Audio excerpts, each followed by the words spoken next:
আর এই মুহূর্তে আমরা চোখ রাখবো বের মজুরের দিকে, যেখানে আমাদের প্রতিনিধি এলিনা রয়েছে। এলিনা কিন্তু লাগাতার সেখানের আপডেট তুলে ধরেছে, কারণ জমি দখলের অভিযোগ স্থানীয় তৃণমূল নেতা অজিত মাইতির বিরুদ্ধে। আর সেই অজিত মাইতিকে ঘিরেই কিন্তু বিক্ষোভ স্থানীয়দের। দেখতে পাচ্ছেন এই মুহূর্তের এক্সক্লুসিভ ছবি, যেখানে গ্রামবাসীদের সঙ্গে কথা বলছেন পুলিশ। তৃণমূল নেতা অজিত মাইতিকে রীতিমতন গ্রেপ্তারির দাবি তুলছেন গ্রামবাসীরা। তারা বলছেন যে পুলিশ যে কাজ করছে তাতে তারা মোটেও সন্তুষ্ট নয়। দিনের পর দিন তাদের যে সমস্ত জমি ছিল সেই সমস্ত জমি জোর জবরদস্তি দখল করে নিয়েছে এই অজিত মাইতি। অন্যদিকে এই অজিত মাইতি প্রাণ ভয়ে সিভিক ভলেন্টিয়ারের বাড়িতে আশ্রয় নিয়েছে এবং একাধিক বিস্ফোরক অভিযোগ করছে। আমরা সরাসরি চলে যাই এলিনার কাছে। এলিনা, তুমি স্থানীয় বাসিন্দাদের সঙ্গে রয়েছে সেখানকার, তারা এই মুহূর্তে ঠিক কি বলছেন, আরো কি কি অভিযোগ করছেন তারা?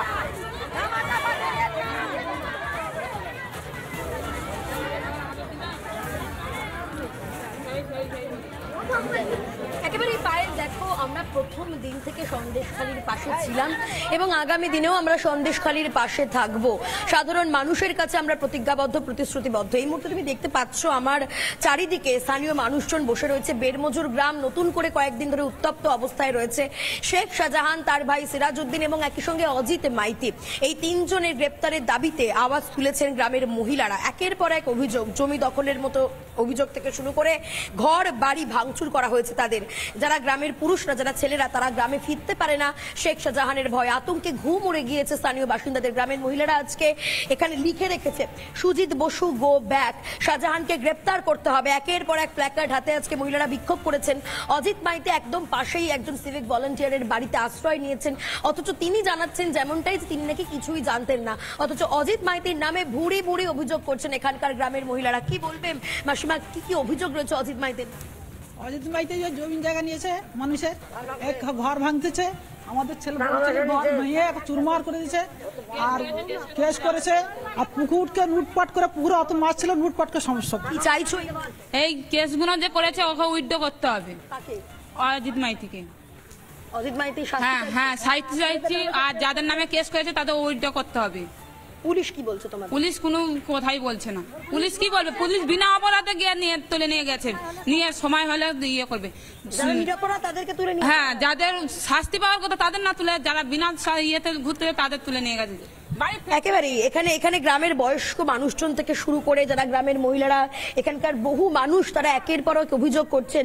মাসিমা, তোমার ঘর কেড়ে নেওয়া হয়েছে তুমি বলছিলে, তোমার জমি কেড়ে নেওয়া হয়েছে তুমি বলছিলে, শেখ শাহজাহানরা ঘুরে বেড়াচ্ছে, তোমরা তো এখনো আতঙ্কে দিন কাটাচ্ছ। আতঙ্কের দিন কাটাচ্ছি তো এখন। তো সবই তো নিয়ে নিয়েছে, 20,000 টাকা নিয়েছে। আমরা গরিব লোক খেটে কমে খাই, ঘর দিবে বলে ঘর দেয় না, রেশনের চাল পর্যন্ত বন্ধ করে দিচ্ছে, সবকিছু করে দিচ্ছে। পায়খানা বাথরুম সব ভেঙে দিচ্ছে, বউঝির উপর অত্যাচার করতেছে, আমার বাড়ির বৌমাদের উপর অত্যাচার করতেছে, মেয়েদের উপর অত্যাচার, সবকিছু করতেছে। সব সিরাজ ডাক্তার করতেছে, শাহজাহান ভাই করতেছে, সবাই সব করতেছে, কেউ বাদ দিচ্ছে না। এখানে শাহজাহান ঘুরে বেড়াতো? হ্যাঁ, সব সময় ঘুরে বেড়াতো। এখনো পর্যন্ত তুমি শুনতে পাচ্ছ শেখ শাহজাহানের নামে একাধিক অভিযোগ। এবং আমি একটু যাবো যারা এখানে রয়েছেন। দিদি, মুখ্যমন্ত্রী বলছে, তুমি এতক্ষণ একটু আগে বলছিলে তুমি মমতা বন্দ্যোপাধ্যায়কে চাইছো, হস্তক্ষেপ চাইছো মুখ্যমন্ত্রী, অথচ মুখ্যমন্ত্রী বলছেন যারা অন্যায় করেছে তারা নাকি শাস্তি পেয়ে গেছে, তাদেরকে নাকি শাস্তি দেওয়া হয়েছে। এটা কি সত্যি? না না না, এখন হয় না, শাস্তি দেওয়া হয় না, কোনো শাস্তি দেওয়া হয় না। কিন্তু মুখ্যমন্ত্রী তো বলছেন শাস্তি দেওয়া না, দেয় না। ওরা উদান আমাদের শাস্তি দিয়েছে, আমাদের তো শাস্তি দিচ্ছে। আমরা খেটে খাওয়া মানুষ, আমাদের আর টাকা পয়সা সব লুট করে নিচ্ছে, আমাদের জমি জায়গা, আমাদের ঘর বাড়ি সব ভেঙে দিচ্ছে। না, গ্রেপ্তার করে না। আর পান্তাহাড়ি বন্ধু আমাদের খাওয়া হয় না, পান্তাহাড়ি ফেলে দিয়েছে। অত্যাচার করেছে আমাদের, অত্যাচারের সীমা নেই। পুকুরের মাছ, শাক, ঘর বাড়ি চুরমার, পুকুর বাঁধ কেটে একবার সমান করে দিচ্ছে ইচ্ছা মতো। আমাদের সেই মেয়েকে সেটাই ওরা যা করবে, যদি মনে করে তোমার সবকিছু ভাঙচুর করবে, সবকিছু ভাঙচুর করবে। আমাদের তো বাড়ি পেয়েছিলাম দুটো, আমার শ্বশুর একটা, আমাদের একটা 30,000 টাকা খেয়েছে, টাকা নিয়েছে, একাধিক টাকা নেওয়ার অভিযোগ। দিদি, মুখ্যমন্ত্রী বলছেন যারা দোষ করেছে, যারা অন্যায় করেছে তারা নাকি শাস্তি পেয়ে গিয়েছে শাস্তি পেয়ে গিয়েছে বলে শাহজাহান শেখ সন্দেশখালী এলাকা ঘুরে বেড়াচ্ছে। আর সবাইয়ের অত্যাচার কাছে শুক্রবারে আন্দোলন করেছিলাম বলে আমরা প্রত্যেকের বাড়িতে পুলিশ বলে গেল যে আমাদের নিরাপত্তা দেবে। প্রত্যেকে আমরা কেউ রাত্রে ঘুমাতে পারি না, এসে বাড়িতে ধাক্কা মারছে, কেউ এসে বাচ্চাকে ভয় দেখাচ্ছে, স্বামীদেরকে ভয় দেখাচ্ছে। যারা দোষ করেছে তারা বুক ফুলে ঘুরছে, আর যারা দোষ করেনি তারা মাঠে ঘাটে সব দৌড়। তোমরা রয়েছো কিভাবে? এই গ্রামে থাকাটা তো অসহনীয়। খুব ভয়ে আছি আমরা, আতঙ্কে। আজকে ভয় আছে বলে আজকে দিদি কোথায় নিয়ে বসে বোঝা যাচ্ছে যে ভুরি ভুরি অভিযোগ, জমি দখল, বাড়ি দখল, জব কার্ডের টাকা নিয়ে নেওয়া, মারধর করা, একাধিক অভিযোগ রয়েছে। আবারও পরে তোমার কাছে ফিরবো, আপাতত ধন্যবাদ।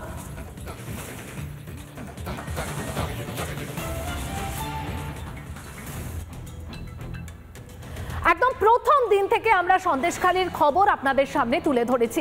আজও কিন্তু সকাল থেকে সমস্ত আপডেট আপনাদের দিয়েছি। অশান্ত সন্দেশখালী যাওয়ার পথে কেন্দ্র ফ্যাক্ট ফাইন্ডিং টিমকে বাধা দেওয়া হয়েছে, গ্রেপ্তার করা হয়েছে ফ্যাক্ট ফাইন্ডিং টিমের সদস্যদের। এমন পরিস্থিতিতেই বের মজুরে গিয়ে নাম কীর্তন করতে দেখা গেল রাজ্যের দুই মন্ত্রীকে। শনিবারের পর ফের রবিবার সন্দেশখালীতে তৃণমূলের প্রতিনিধি দল বেরমজুরের তেভাগা বিদ্যালয়ের মাঠে স্থানীয়দের অভিযোগ শুনতে উপস্থিত মন্ত্রী পার্থ ভৌমিক এবং সুজিত বসু, সঙ্গে বিধায়ক সুকুমার মাহাতো। মন্ত্রীদের অভিযোগ জানাতে মাঠে ভিড় স্থানীয়দের। মানুষের কথা শুনছে যে কাগজে দিচ্ছি, আমরা তো শান্তি প্রতিষ্ঠা করার জন্য এসেছি। আমরা যারা অশান্তি করতে আসছে তাদের আটকাচ্ছি, আমরা তো শান্তি প্রতিষ্ঠা করতে এসেছি। কিন্তু সন্দেশখালী মানুষের একমাত্র দাবি শাহজাহানের গ্রেফতারি। বেরমজুরে পুলিশের সামনে মহিলাদের তুমুল বিক্ষোভ। সুজিত বসু পার্থ ভৌমিককে গো ব্যাক স্লোগান।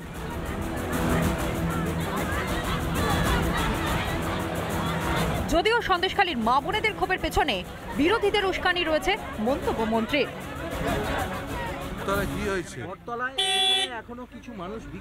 থাকবে কিছু মানুষকে কিছু মানুষ তৈরি করে, কিছু মানুষ তৈরি করে সব করছে, তাদেরকে এটাকে জিয়ে রাখার জন্য আমরা সমাধান করতে এসেছি।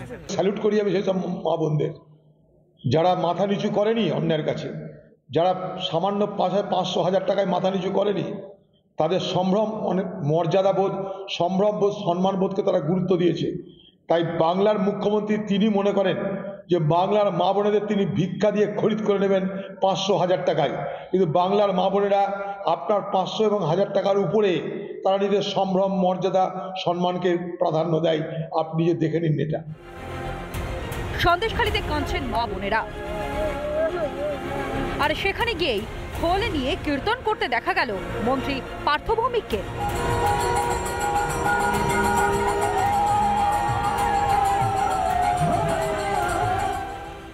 এখন প্রশ্ন, তৃণমূলের বেলায় সব নিয়ম ছাড়, যত আইন শুধুমাত্র বিরোধীদের বেলাতেই?